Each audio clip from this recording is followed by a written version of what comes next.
Story number 1. A childhood of encounters.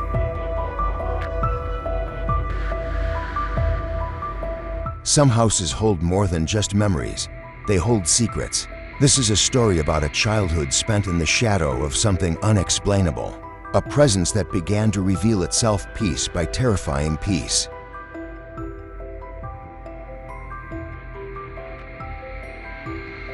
I was just 4 years old, newly confident in my independence, especially when it came to the bathroom. Living with my dad, grandma, nana, and papa in their aging house. The path to the bathroom was a familiar one. Past the kitchen, down a short corridor, with 3 doors leading off it.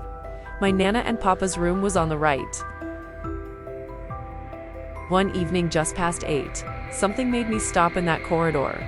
My nana and papa's door was open, which wasn't unusual. But what was unusual, what froze me in my tracks, were 2 giant eyes.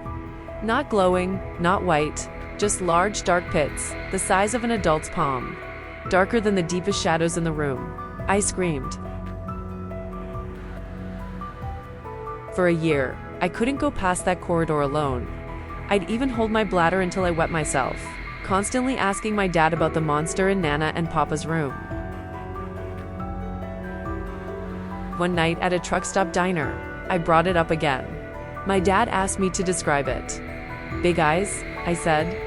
Then, he took a napkin and drew an alien on the moon, next to the American flag, with Earth and Saturn in the background. My heart pounded. That looks like him, I told him.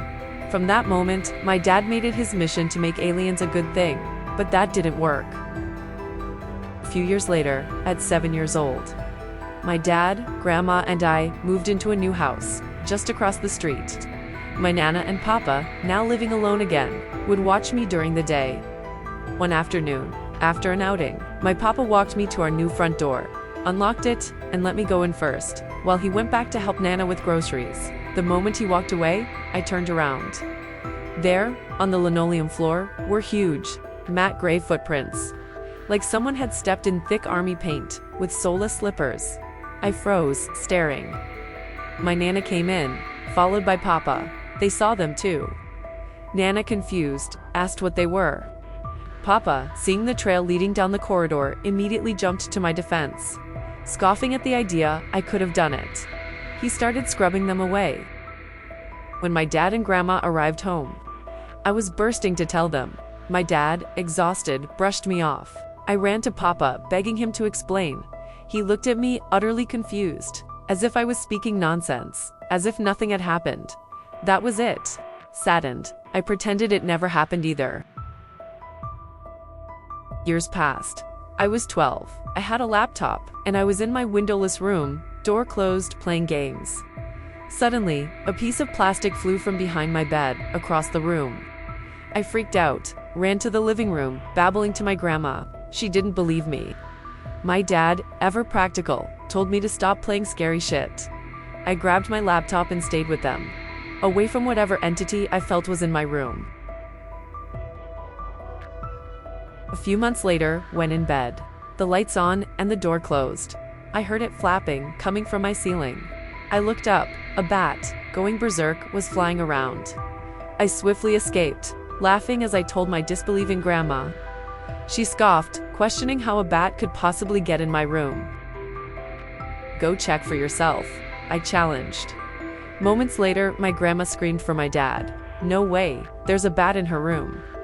For the first time in a long time, we all laughed about something bizarre, and we all agreed. There was no logical way that bat got into our house, let alone my room. Then came the most terrifying account of them all.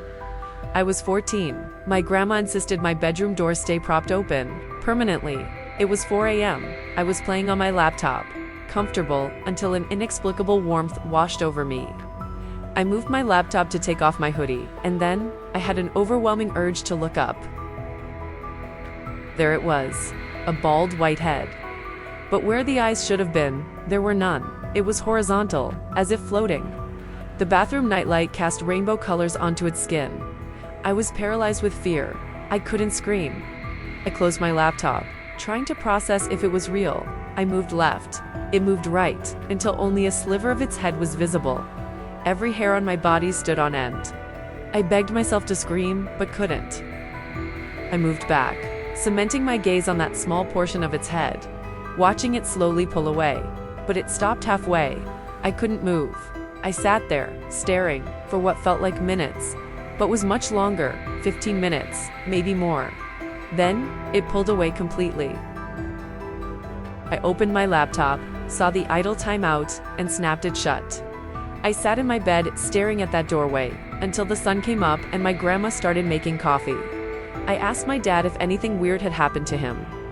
For the first time, he believed me. He saw the terror in my face.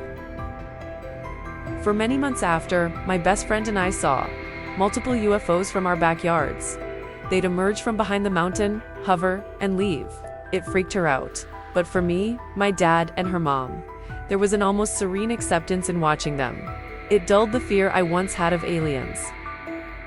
At 15, I ran away from home to a new city, and I never experienced anything like that again. My Nana passed, her house sold, my dad and grandma moved away. I've only been back to that town once. It felt like a dream, gray and lifeless. The house I lived in, demolished. Whatever that thing was, it wanted me to know it was there. It came so close to revealing its full self. I'm happy I never found out. Everyone I've told thinks I've described an angel, but its presence was not calm. I need to know what that thing was. And I need to get it out of my head.